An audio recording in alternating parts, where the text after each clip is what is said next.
बिस्मिल्लाहिर्रहमानिर्रहीम। अस्सलाम वालेकुम। रेडीमेडफो न्यूट्रोफार्मा की एक प्रोडक्ट है जो कि एंटी डायबिटिक क्लास से ताल्लुक़ रखती है और इसके एक्टिव इंग्रेडिएंट्स में सीटाग्लिप्टिन और मेटफॉर्मिन मौजूद है। रेडीमेडफो की टू स्ट्रेंथ्स जो है वो न्यूट्रोफार्मा के पास अवेलेबल हैं।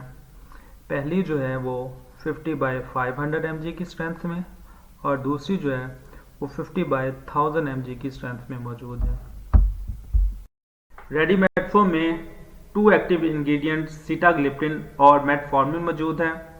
सीटाग्लिप्टिन एंटी डायबिटिक ड्रग्स की क्लास डाइपेप्टिडाइल पेप्टाइडेज 4 इनहिबिटर, जिसे हम DPP4 इनहिबिटर भी कहते हैं, उससे ताल्लुक़ रखती है। टाइप 2 डायबिटीज़ के पेशेंट सीटाग्लिप्टिन को डाइट और एक्सरसाइज और इसके अलावा दूसरे मेडिकल जो एंटी डायबिटिक मेडिकेशंस हैं उसके साथ यूज़ कर सकते हैं ताकि अपना ब्लड शुगर लेवल जो है उसको कम कर सकें। इसकी क्लास से ही जाहिर है कि ये एक एंजाइम डाइपेप्टिडाइल पेप्टाइडेज 4 को इनहिबिट करती है, जो कि हमारी बॉडी में नेचुरल सब्सटेंसेस इंक्रेटिन उसकी ब्रेकडाउन में इन्वॉल्व होते हैं। इंक्रेटिन हार्मोन जो है वो हमारी बॉडी में इंसुलिन के जो एक्शन है उसको ज़्यादा करता है और ग्लूकागॉन का एक्शन को कम करता है, जिससे ब्लड ग्लूकोज लेवल जो है वो कम होना शुरू हो जाता है। दूसरा जो है मेटफॉर्मिन, जो कि एंटी डायबिटिक ड्रग की क्लास बेगवानाइड से ताल्लुक़ रखती है। मेटफॉर्मिन हमारे ब्लड के अंदर ग्लूकोज की जो कंसंट्रेशन है उसको कम करने में मदद देता है। और ये ऐसा कैसे करता है? बेसिकली जब हम फूड खाते हैं तो उसकी डाइजेशन प्रोसेस के दौरान ग्लूकोज बनती है और उस ग्लूकोज की इंटेस्टाइन से एब्जॉर्प्शन होना होती है, तो मेटफॉर्मिन उस एब्जॉर्प्शन को जो है वो कम करता है और इसी तरह लीवर के अंदर भी ग्लूकोज बनने का अमल होता है, ये उसको भी कम करता है। इस तरह आपके ब्लड के अंदर मेटफॉर्मिन ग्लूकोज के लेवल को कम करेगा। और लास्ट, ये हमारी बॉडी में इंसुलिन के रिस्पॉन्स को भी ज़्यादा करता है, जो कि ब्लड ग्लूकोज लेवल को कंट्रोल करने में मदद देती है। रेडीमेडफो को टाइप 2 डायबिटीज़ मेलाइटस के पेशेंट में इंडिकेट किया जाता है। अब कुछ कंडीशंस हैं कि रेडीमेडफो को हम कैसे जो है वो इंडिकेट करते हैं। सबसे पहले, एक ऐसा शख्स जिसको टाइप 2 डायबिटीज़ मेलाइटस है और वो डाइट और एक्सरसाइज भी कर रहा है, इसके साथ साथ वो मेटफॉर्मिन की मैक्सिमम टॉलरेटेड डोज भी ले रहा है, लेकिन उसका ग्लूकोज लेवल कंट्रोल नहीं हो रहा, तो उस केस में रेडीमेडफो इंडिकेट की जाती है। इसी तरह से एक ऐसा पेशेंट जिसको डायबिटीज़ है और वो मेटफॉर्मिन की जो है वो मैक्सिमम टॉलरेटेड डोज ले रहा है और इसके साथ सल्फोनाइल यूरिया भी ले रहा है, उसकी भी मैक्सिमम टॉलरेटेड डोज ले रहा है और साथ साथ डाइट और एक्सरसाइज भी कर रहा है, लेकिन उसमें भी जो है वो blood glucose level adequately control नहीं हो रहा, तो उसमें भी रेडीमेडफो इंडिकेट की जाती है। लेकिन इसके साथ साथ सल्फोनाइल यूरिया भी दी जाती है as a triple combination therapy, क्योंकि रेडीमेडफो में सीटाग्लिप्टिन प्लस मेटफॉर्मिन मौजूद है और साथ सल्फोनाइल यूरिया, जो कि एक डायबिटीज़ की अलहदा क्लास है। इसी तरह से एक ऐसा पेशेंट जो डाइट और एक्सरसाइज तो कर रहा है, साथ साथ मेटफॉर्मिन और PPAR गामा एगोनिस्ट की मैक्सिमम डोज ले रहा है, लेकिन उसमें भी जो है वो अगर डायबिटीज़ कंट्रोल नहीं हो रही, तो उस केस में ये PPAR एगोनिस्ट यानी peroxisome proliferator activated receptor gamma agonist, जो कि डायबिटीज़ की ड्रग की एक क्लास है, उसमें जो है वो as a triple combination therapy रेडीमेडफो के साथ दी जा सकती है। इसी तरह रेडीमेडफो इंसुलिन के साथ as an add on therapy भी जो है वो दी जा सकती है, अगर ऐसा पेशेंट जिसमें मेटफॉर्मिन और इंसुलिन की स्टेबल डोज दी जा रही हो और वो डाइट और एक्सरसाइज भी कर रहा हो और उसमें ग्लाइसेमिक कंट्रोल ना हो, तो उस कंडीशन में हम रेडीमेडफो इंसुलिन के साथ ऐड कर सकते हैं। पैथोलॉजी का ताल्लुक पेशेंट की डोज के साथ होता है। पैथोलॉजी बेसिकली मेडिकल साइंस की एक ब्रांच है जो कि डील करती है डोज के साथ, डोज ऑफ ड्रग्स, कि कितनी डोज जो है वो पेशेंट को एडमिनिस्टर करेंगे ताकि डिज़ायर फार्माकोलॉजिकल एक्शन जो है वो अचीव हो सके। अब इसमें देखते हैं हम कि एक ऐसा पेशेंट जिसका लीवर ठीक नहीं है और एक ऐसा पेशेंट जिसका लीवर बिल्कुल ठीक है, तो क्या उसमें जो है वो ड्रग की क्वांटिटी सेम होगी? और इसी तरह से एक ऐसा पेशेंट जिसकी किडनी फंक्शन ठीक नहीं है और एक ऐसा पेशेंट जिसकी किडनी फंक्शन बिल्कुल ठीक है, तो क्या उसमें जो है हम ड्रग की क्वांटिटी जो है वो उतनी ही देंगे या फिर उसमें चेंजिंग आएगी? तो इसका ताल्लुक होता है पैथोलॉजी से। अब ऐसे अडल्ट्स जिनका नॉर्मल रीनल फंक्शन है, यानी उनका जो किडनी फंक्शन है वो नॉर्मल है, उनमें ग्लोमेरुलस फिल्ट्रेशन रेट अबव और equivalent to 90 ml per minute है, तो इस केस में सबसे पहले ऐसे तमाम पेशेंट जो मेटफॉर्मिन की मैक्सिमम टॉलरेटेड डोज ले रहे हैं और उनमें ग्लाइसीमिक कंट्रोल नहीं हो रहा, तो उस केस में जो हम उसके साथ सीटाग्लिप्टिन की डोज देंगे वो 50 mg ट्वाइस डेली यानी मैक्सिमम 100 mg तक देंगे, और जो वो पहले से मेटफॉर्मिन की डोज ले रहा है वो साथ उसको इनटेक करवाएंगे। सेकंड केस में एक ऐसा पेशेंट जो मेटफॉर्मिन की मैक्सिमम डोज ले रहा है और उसके साथ साथ सल्फोनाइल यूरिया की भी मैक्सिमम डोज ले रहा है, तो ये इस ड्यूल कम्बिनेशन के साथ भी उसमें जो है ग्लाइसेमिक कंट्रोल नहीं हो रहा, तो उस केस में हम सीटाग्लिप्टिन 50 mg ट्वाइस डेली यानी दिन में 2 दफ़ा 50 जो है mg सुबह के टाइम कह लें और 50 mg जो है वो इवनिंग टाइम, तो टोटल डोज जो है वो 100 mg ही देनी होती है। और इसके साथ मेटफॉर्मिन की जो वो पहले से डोज ले रहा है, तो यहाँ पर ये देखते हैं जब हम सीटाग्लिप्टिन और मेटफॉर्मिन देते हैं, जैसे कि हम रेडी बेटमू में हमारे पास कम्बिनेशन मौजूद है, तो उसके साथ जब हम सल्फोनाइल यूरिया ऐड करेंगे तो उसमें सल्फोनाइल यूरिया की जो है वो लोअर डोज देंगे ताकि ऐसे पेशेंट को जो है वो इन फ्यूचर हाइपोग्लाइसीमिया के चांसेस कम हो। इसी तरह से ऐसे पेशेंट जो मेटफॉर्मिन की मैक्सिमम टॉलरेटेड डोज ले रहे हैं और उसके साथ PPAR गामा एगोनिस्ट की भी मैक्सिमम टॉलरेटेड डोज ले रहे हैं, लेकिन उनमें ग्लूकोज कंट्रोल नहीं हो रहा, तो उस केस में भी उसके साथ सीटाग्लिप्टिन ऐड करेंगे और उसकी डोज 50 mg ट्वाइस डेली, और इसके साथ मेटफॉर्मिन की जो ऑलरेडी डोज वो इनटेक कर रहे हैं। इसी तरह ऐसे पेशेंट जो इंसुलिन भी ले रहे हैं और maximum tolerated dose of metformin भी ले रहे हैं, लेकिन उनमें ग्लूकोज लेवल कंट्रोल नहीं हो रहा, तो उस केस में हम सीटाग्लिप्टिन की जो डोज है वो 50 mg ट्वाइस डेली ऐड करेंगे और इसके साथ जो मेटफॉर्मिन की ऑलरेडी मैक्सिमम डोज या जो भी रिकमेंडेड डोज है वो ले रहा है। लेकिन यहाँ पर उसी तरह से अगर हम रेडीमेडफो इन कम्बिनेशन दे रहे हैं इंसुलिन के साथ, तो उस केस में इंसुलिन की जो डोज है वो कम रखी जाती है ताकि उसमें हाइपोग्लाइसीमिया के चांसेस कम हो। हाइपोग्लाइसीमिया बेसिकली कहते हैं कि शुगर लेवल का कम हो जाना। पैथोलॉजी इन रीनल इम्पेयरमेंट यानी किडनी डिसफंक्शन। मेटफॉर्मिन और सीटाग्लिप्टिन की जो रूट ऑफ एलिमिनेशन है वो किडनी के थ्रू होता है, तो इसमें जैसे जैसे किडनी का फंक्शन डिक्लाइन होता जाएगा वैसे वैसे इसकी डोज भी हमें चेंज करना पड़ेगी। तो इस तरह से अगर ग्लोमेरुलस फिल्ट्रेशन रेट जो एक पेशेंट का अगर 60 to 89 के इन बिटवीन हो, तो उस केस में जो मेटफॉर्मिन की मैक्सिमम डेली डोज है वो 3000 mg यूज़ करेगा पेशेंट, यानी इससे एक्सीड नहीं करना। और सीटाग्लिप्टिन की जो मैक्सिमम डोज है वो 100 mg पर डे।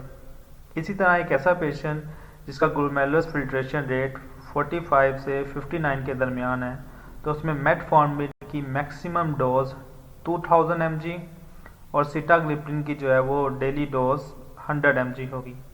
और इसी तरह एक ऐसा पेशेंट जिसका ग्लोमेरुलस फिल्ट्रेशन रेट 30 से 44 के दरमियान हो, तो उसमें मेटफॉर्मिन की मैक्सिमम डोज 1000 mg और सीटाग्लिप्टिन की मैक्सिमम डोज जो है वो 50 mg पर डे होगी।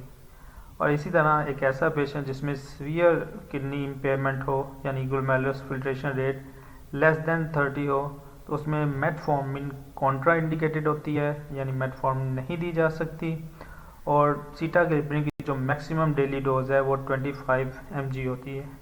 ये इसलिए होता है कि जब रीनल इम्पेयरमेंट होती है तो ये ड्रग हमारी बॉडी से एलिमिनेट बहुत डिले से होती हैं, यानी ये हम कह सकते हैं कि ये ड्रग जो है वो ज़्यादा देर हमारी बॉडी में स्टे करती हैं। तो अगर हम ज़्यादा डोज इस्तेमाल करते जाएंगे ये हमारी बॉडी से बिल्कुल नहीं निकलेंगी। अल्टीमेटली इसका रिजल्ट क्या होगा कि हमें सीवियर हाइपोग्लाइसीमिया का सामना करना पड़ सकता है। तो इसलिए जैसे जैसे किडनी फंक्शन डिक्लाइन करता जाता है वैसे वैसे डोज भी जो है वो डिक्लाइन करना पड़ती है।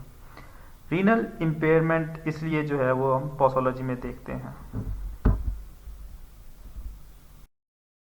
अब जो भी हमने पीछे कंडीशंस देखी हैं उसके हवाले से स्टडीज़ भी कंडक्ट की गई हैं, जिसमें स्टडी नंबर 1 में पेशेंट की जो तादाद है वो 453 है और उसमें ऑनगोइंग मेटफॉर्मिन थेरेपी के साथ sitagliptin 100 mg once daily add की गई है और उसमें मीन बेसलाइन HbA1c जो है वो 8 है और इस स्टडीज़ का जो ड्यूरेशन है वो 24 वीक्स है और जो HbA1c में डिक्लाइन आया है वो 0.7% जो है वो उसमें डिक्लाइन आया है।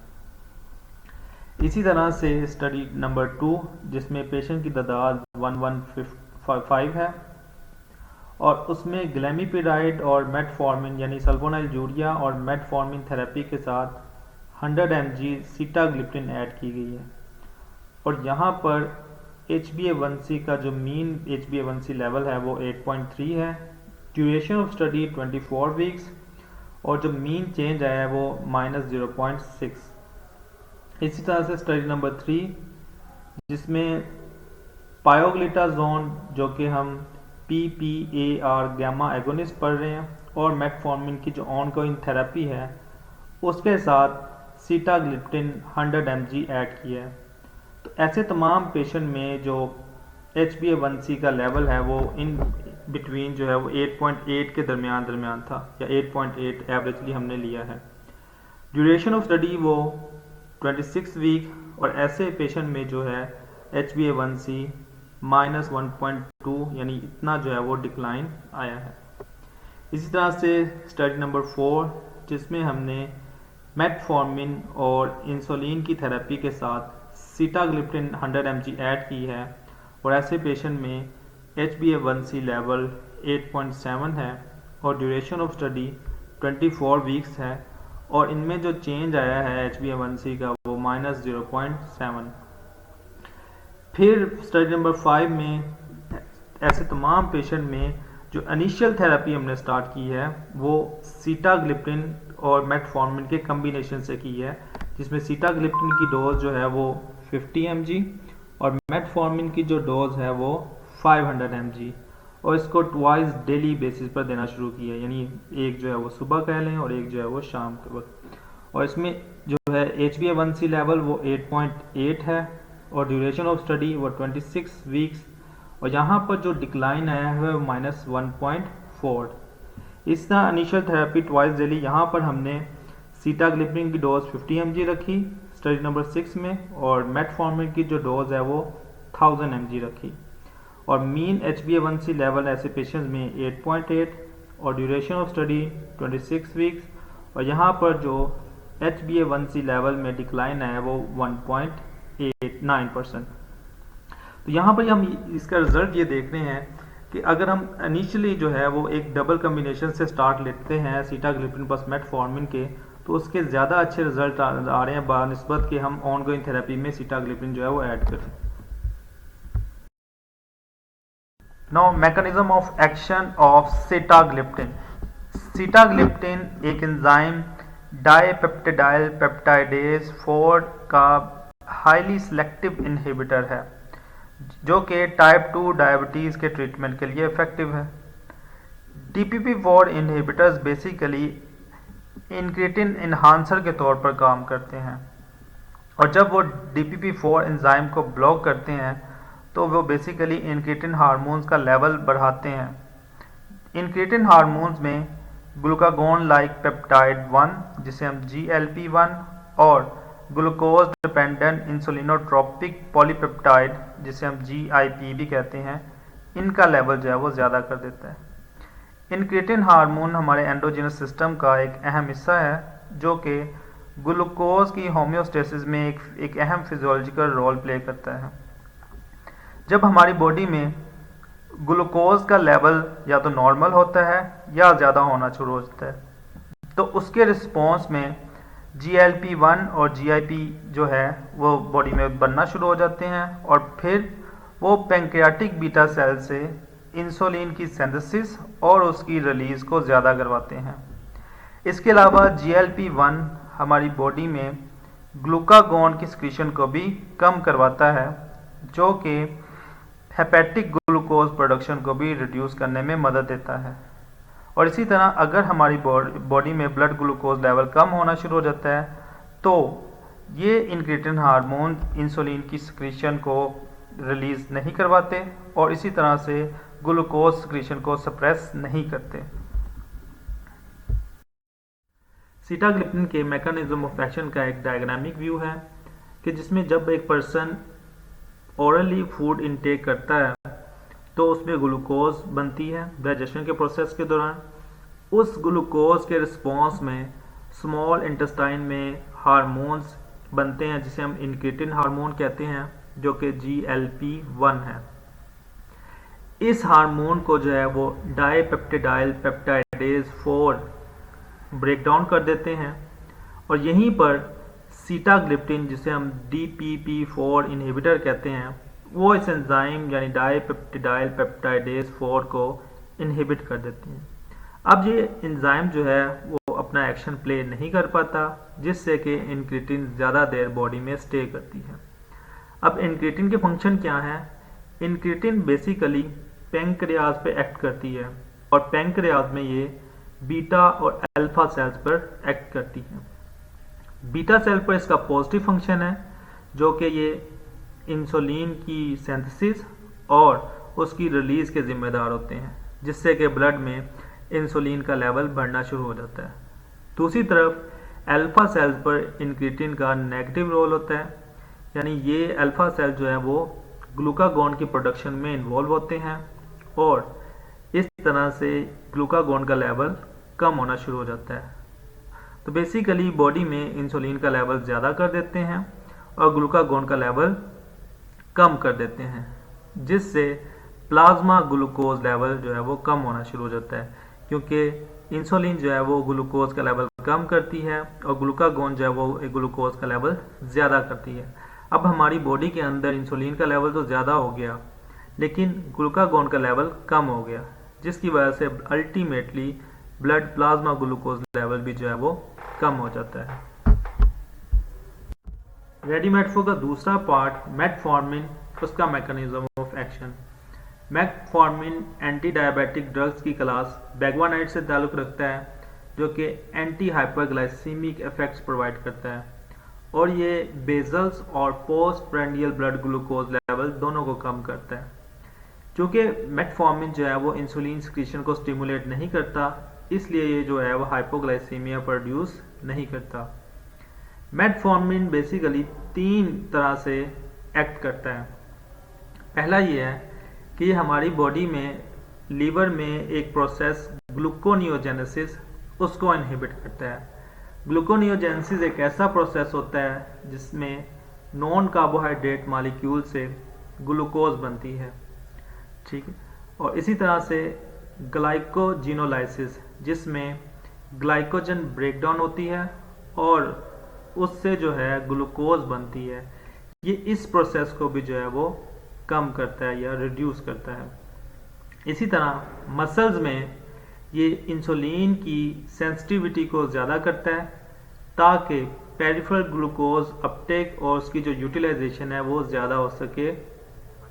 और लास्ट में ये हमारी इंटेस्टाइन में ग्लूकोज की एब्जॉर्प्शन को डिले करता है जिससे भी कि ब्लड ग्लूकोज कम होना शुरू हो जाती है। तो ये ऐसा कैसे करता है? ये ऐसा एक एंजाइम ग्लाइकोजन सिंथेसिस उसकी जो है वो ज़्यादा से ज़्यादा उसको जो है वो स्टिमुलेट करता है, जिससे जो है वो ग्लाइकोजन सिंथेसिस ज़्यादा होती है।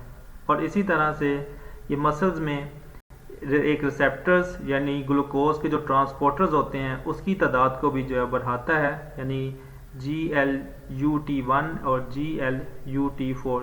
ये ग्लूकोज के ट्रांसपोर्टर होते हैं जो ब्लड से ग्लूकोज को मसल्स में लेके आते हैं और वहाँ पर फिर इसकी यूटिलाइजेशन को बढ़ाते हैं।